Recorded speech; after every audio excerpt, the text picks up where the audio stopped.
வட இந்தியாவிலையும் தென்னிந்தியாவிலும் தேவனுக்கென்று ஓடுகிறதற்கு தன்னையும் தன்னுடைய வாழ்க்கையும் ஒப்பு கொடுத்திருக்கிற மக்களுடைய சாட்சியை கேட்டீர்கள்.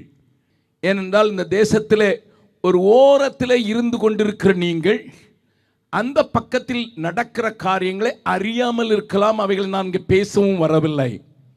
அதோடு கூட என்னை ஆண்டவர் ஊழியத்திற்கு அழைத்த போது ஆண்டவரிடத்தில் நான் கேட்டதெல்லாம் இதுதான். என்னை ஆண்டவர் தொட்ட போது, ஊழியத்திற்கு அழைக்க போது அல்ல, என்னை அவருடைய பிள்ளையாக அரவணைத்த போது சென்னையிலே நான் 21 வயது நிறைந்தவனாக கிறிஸ்தவ குடும்பத்திலே கிறிஸ்தவ முறையின்படி வளைக்கப்பட்டிருந்த போதிலும் ஆண்டவருக்கும் எனக்கும் தொடர்பு உண்டான அந்த நாளிலே நான் கேட்ட முதல் கேள்வி, அன்றைக்கு சவுல் பவுலாக மாறினது போல, ஏன் என்னை தேடி வந்தீர்? என்னை குறித்து உம்முடைய நோக்கம் என்ன? நல்ல கம்பெனியில் தான் இருந்தேன். எனக்குள்ள எழும்பின காரியம், என்னை குறித்து என்ன வைத்திருக்கிறீர் என்று. காலை ஜபிப்பேன், மாலையும் ஜபிப்பேன். தினந்தோறும் அது என்னுடைய ஜபமாக மாறின பின்பு 6 மாதங்கள் கழித்து ஆண்டவர் ஜபத்தில் எனக்கு 2 காரியங்களை காண்பித்தார்.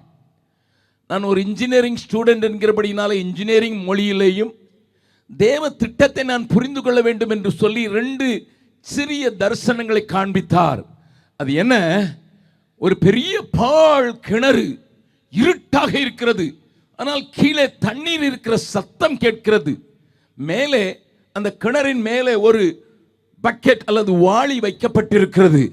ஆண்டவர் சொன்னார், மகனே, இருட்டாக இருக்கிற இடத்துல சென்று அங்கே இருக்கிறவர்களை வெளிச்சத்திற்கு கொண்டு வந்து அவர்களையே உபயோகப்படுத்த வேண்டும் என்கிற ஒரு நோக்கம் என்னை குறித்து உண்டு என்று சொன்னால் எனக்கு அன்றைக்கு விளங்கவில்லை.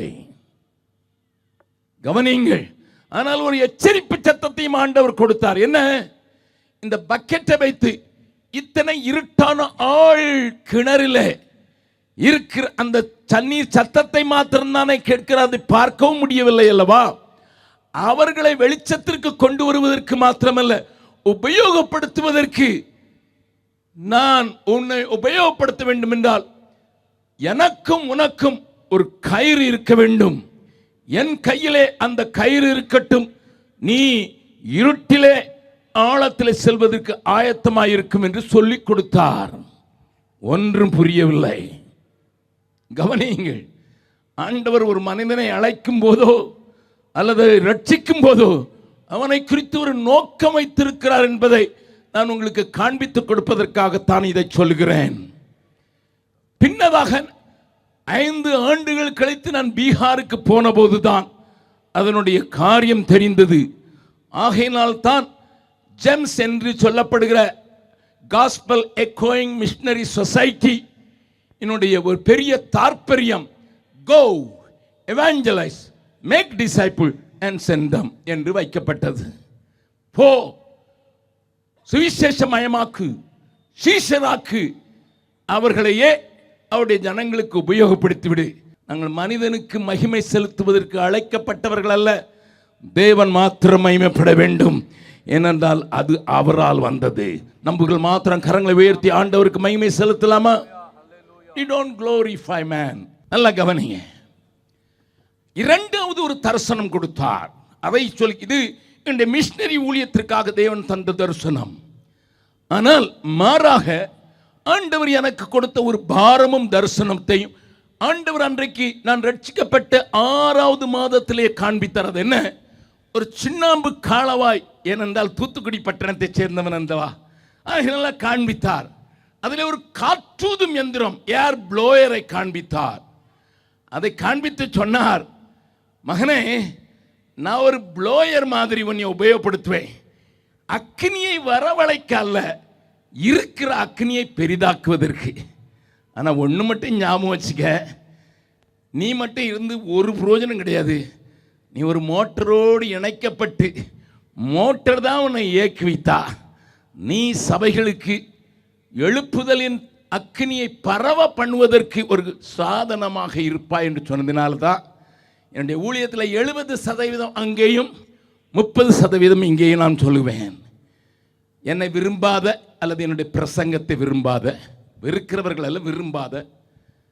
அவர்கள் சொல்வார், இவர் தான் வட இந்தியாவுக்கு தானே நாங்கள் கை வச்சு அனுப்பினோம், இவர் தானே வட இந்தியாவுக்கு தானே போனீங்க, எதுக்கு இங்கே ஓடி வராரு?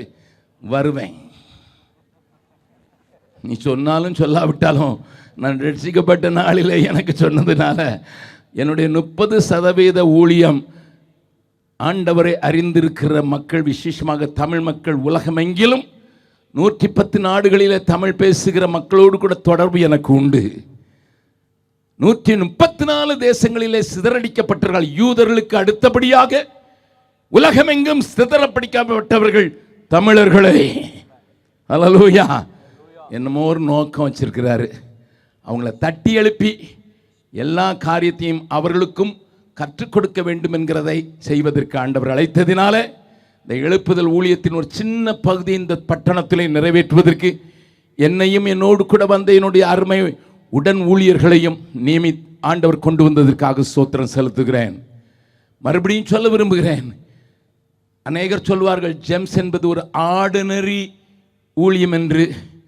நான் ஒரு சாதாரண குடும்பத்தில் சேர்ந்தவன், சாதாரணமானவன் தான். என்னோடு கூட இருக்கிறவர்களோ ஜெயன்ஸ், பெரிய படித்தவர்கள், படிப்பு பெற்றவர்கள். அவர்கள் முன்னதாக நான் சுண்டைக்காய்.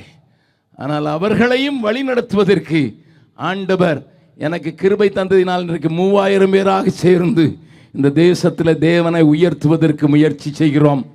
நினைக்கும் போது ஜெபித்துக் கொள்ளுங்கள். மறுபடியுமாக எந்த மண்ணிலிருந்து ஆண்டவர் என்னை கொண்டு போனார் என்பதை நினைவு கூறுகிறேன்.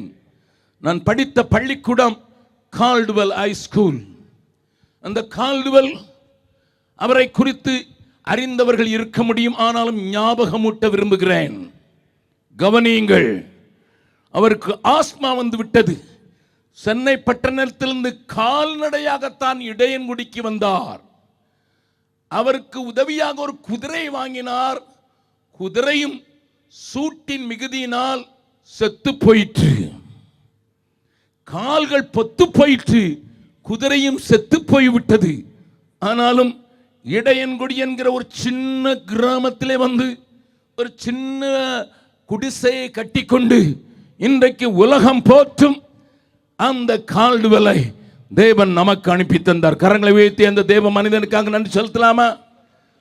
கவனியுங்கள், அந்த தூசியில உஷ்ணத்தில் இருந்தனால் அவருக்கு ஆஸ்மா படித்துக் கொண்டது. திராவிட மொழி இலக்கண நூலை எழுதி தமிழுக்கு பெருமை சேர்த்த அந்த தேவ மனிதர், அவர் அலைந்து திரிந்து செய்த காரியங்களை அவரை குறித்து அறிந்து கொள்ள வேண்டும் திருச்சபை. கவனியுங்கள், அந்த மனிதனுக்கு முழுவதுமாக ஆஸ்மாவினாலே கஷ்டப்பட்டு இருக்கும் போது அவருடைய மகன் ஆஸ்திரேலியாவில் டாக்டராக பணிபுரிந்தவர் வந்து அவரை கெஞ்சி கேட்டார், ஐயா, டாடி, உங்க வேலை முடிஞ்சிச்சு, வாங்க என்னோடு இன்னும் கொஞ்ச நாள் உயிரோட வாதிருங்கள். ஆனால் அந்த தேவ மனிதனும் போக மாட்டேன் என்று சொல்லி, நான் ஊழியம் செய்த பகுதியிலே மரித்து அடக்கம் பண்ணப்பட வேண்டும் என்று சொல்லி இடையன்குடியிலேயே அவருடைய சரீரம் அடக்கம் செய்யப்பட்டது. அந்த கல்லறையின் மேல் நின்று பிரசங்கிக்கும் பாக்கியத்தை ஆண்டவர் எனக்கும் தந்தார்.